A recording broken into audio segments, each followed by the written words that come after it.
Bueno, ahora vamos a trabajar con vectores de fuerza que están ubicados en alguno de los cuadrantes. Por ejemplo, este está ubicado en este cuadrante, pero puede estar ubicado en cualquier otro cuadrante, ¿sí?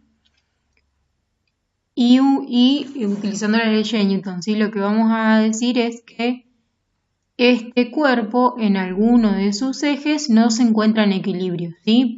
El problema puede decir que parte con una velocidad inicial y llega al reposo. Entonces, si parte con una velocidad inicial y termina con una velocidad final 0, quiere decir que hay una variación de velocidad, lo que implicaría una aceleración, ¿sí?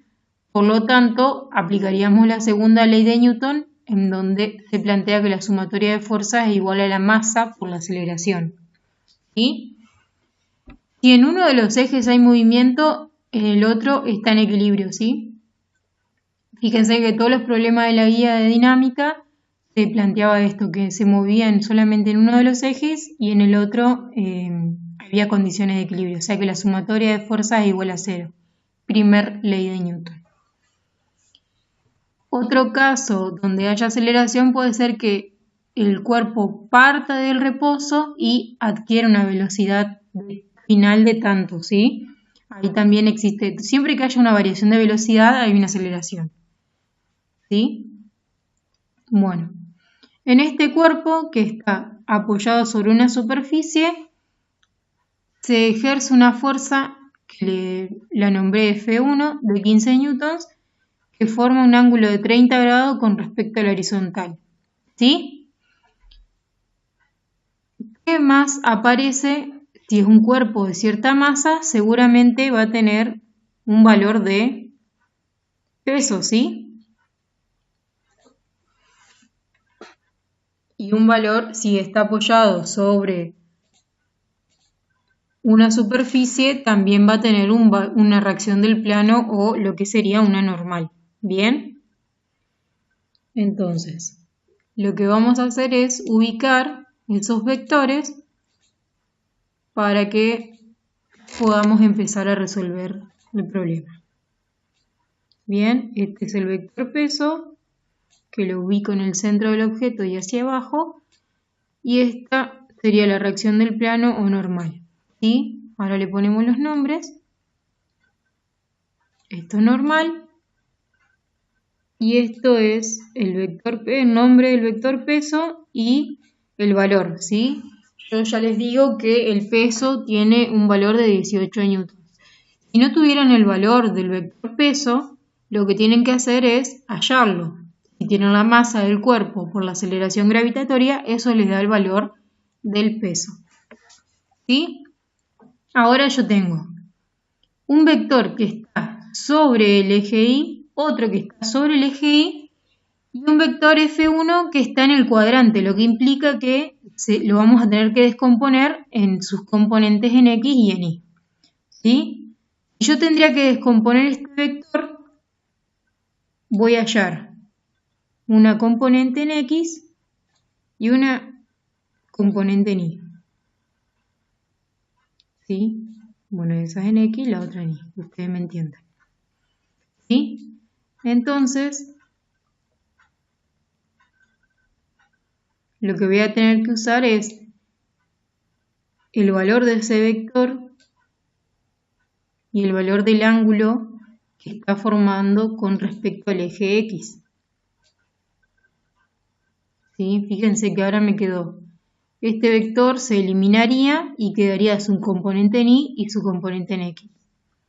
¿Sí? Si ustedes observan, este vector forma un triángulo rectángulo con respecto al eje X, donde tengo el valor de su hipotenusa, que serían los 15 newtons, y el valor del ángulo que forma con respecto al eje X, que es de 30 grados, ¿sí? Lo que voy a hacer es sacar este vector para que ustedes después planteen solamente la sumatoria. Bien, ahora me quedó la componente en Y de F1, la normal y el peso, en el eje X la componente en X de F1. Lo que tenemos que hacer es plantear la sumatoria en X y en Y como en el ejercicio anterior. ¿sí? En X solamente tengo F1 en X. Entonces voy a proceder a ubicar en mi sumatoria F1 en X. ¿Bien? Y si dijimos que en el eje, bueno, no hay nada más en el eje X, ¿vieron? Solamente está la componente en 1 de X. Bien, ahora habíamos planteado en el inicio del ejercicio que en el eje X existía un movimiento variado, por lo tanto había aceleración. Entonces planteo en el eje X que la sumatoria de fuerzas es igual a la masa por la aceleración. ¿Bien? Y en Y tengo la normal, la componente en Y y el peso. Fíjense que la normal y la componente en Y de F1 apuntan hacia arriba, por lo tanto tienen valores positivos.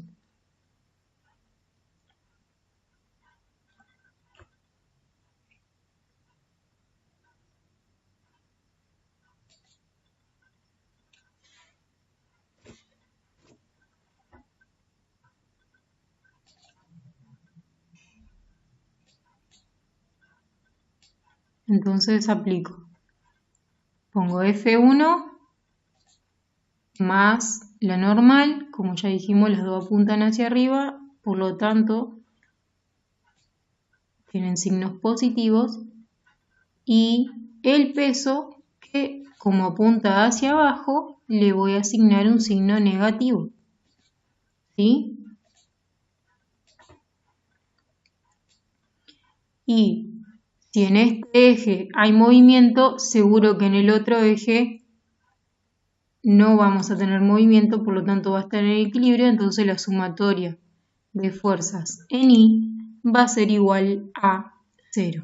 ¿Bien? Ahora fíjense que ya me quedó planteado la sumatoria en X y la sumatoria en Y.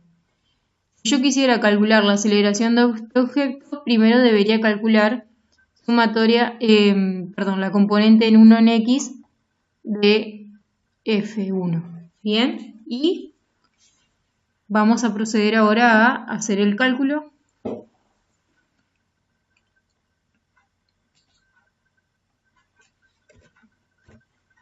F1 en X va a ser igual a ¿qué? Bien, volvamos al gráfico. Fíjense, F1 en X, ustedes lo que tenían acá era la hipotenusa, que era el valor de 15, y ahora quieren hallar esta parte del triángulo, que es el cateto adyacente. ¿Bien? La función trigonométrica que me relaciona este ángulo con la hipotenusa y el cateto adyacente es el coseno. El coseno de 30 grados es igual al cateto adyacente, que sería F1 en X, sobre la hipotenusa, que sería F1. Si yo despejo F1 en X, que está en el denominador, pasaría multiplicando, entonces me quedaría el coseno de 30 por F1 es F1 en X. ¿Bien? Entonces así puedo hallar la componente en X de F1. Ahora vamos a calcular F1 en Y. Bien, F1 en Y sería este cateto de este ángulo y de la hipotenusa, lo que sería el cateto opuesto. Bien, y la función trigonométrica que me relaciona este ángulo con la hipotenusa es el seno. Por lo tanto, despejando, obtengo de que F1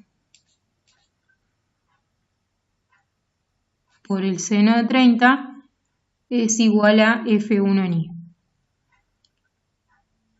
Lo que quiero que observen es que las componentes, al igual que la hipotenusa, tienen las mismas unidades, ¿sí? Y si yo acá planteo una sumatoria de fuerza, todo lo que sumo tiene que tener las mismas unidades. Y como son fuerzas en el sistema internacional, la unidad es el newton. Bien, entonces donde está F1 en X reemplazo por F1 por coseno del ángulo y donde está F1 en Y, F1 por el seno del ángulo. Bien, una vez que yo reemplace esto acá, por ejemplo acá podría calcular la aceleración, siendo que ya tengo el valor de F1 y de los ángulos y de la masa, puedo despejar y obtener aceleración. Bien. Ahora supongamos que aparece otra fuerza en el eje X, que es la fuerza de rozamiento, ¿sí? Fíjense, este vector de fuerza de rozamiento aparece en el eje X. Por lo tanto, no me estaría modificando el eje Y. Entonces, lo que va a cambiar acá es la sumatoria en X. Voy a tener la fuerza de rozamiento, que como va para la izquierda va a tener un signo negativo,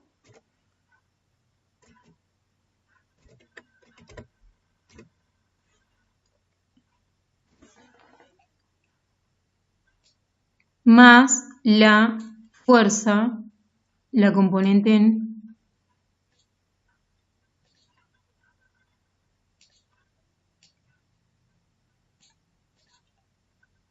ya arreglo esto, si me tienen paciencia. Bien.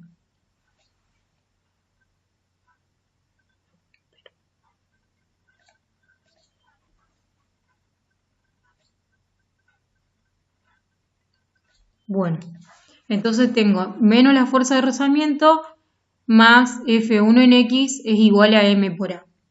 Bien, si no tengo el dato de cuánto vale la fuerza de rozamiento, lo podría calcular. Porque seguramente en el problema me plantea un coeficiente de rozamiento, ¿sí? De la sumatoria en Y yo podría calcular la normal, que es mi incógnita, ¿sí? Reemplazando la componente en Y por todo esto que pusimos acá y el peso por 18 newtons. Entonces ahí obtendría el valor de la normal. Una vez que obtengo el valor de la normal, yo sé que la normal por el coeficiente de rozamiento me dan la fuerza de rozamiento. Observen que el coeficiente no tiene unidades, ¿sí? Puesto que es un número que va del 0 al 1, que indica la rugosidad del material. Eso multiplicado por la normal me da la fuerza de rozamiento, ¿sí? Entonces, con ese valor de fuerza de rozamiento yo reemplazo en X, en la sumatoria en X, y vuelvo a hallar la aceleración, ¿sí? Bueno, chicos, estos son los pasos básicos para realizar un problema de dinámica. ¿Qué cambia en estática? Que en vez de masa por aceleración, en ambos ejes la sumatoria en X y en Y es 0 y se procede de igual forma. Bueno, espero que les haya servido este video. Gracias.